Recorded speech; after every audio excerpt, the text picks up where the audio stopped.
इसको गिरह में बांध लेना।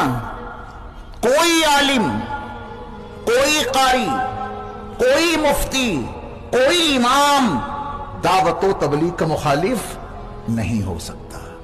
अगर आप तक कभी यह खबर पहुंचे कि फुला इमाम साहब दावत व तबलीग के मुखालिफ हैं, कह देना कि ऐसा हो ही नहीं सकता।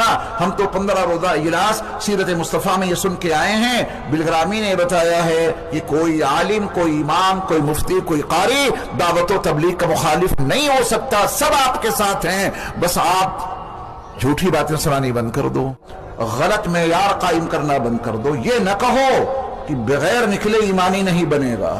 इस्लाम की 1450 साल तारीख में कभी ये बात नहीं कही गई, आप निकलो या ना निकलो। अगर ये बात फैलाई जा रही है कि जब तक निकलोगे नहीं ईमान नहीं बनेगा, यही तो झूठी हदीस है। आपके इमाम कभी नहीं निकले,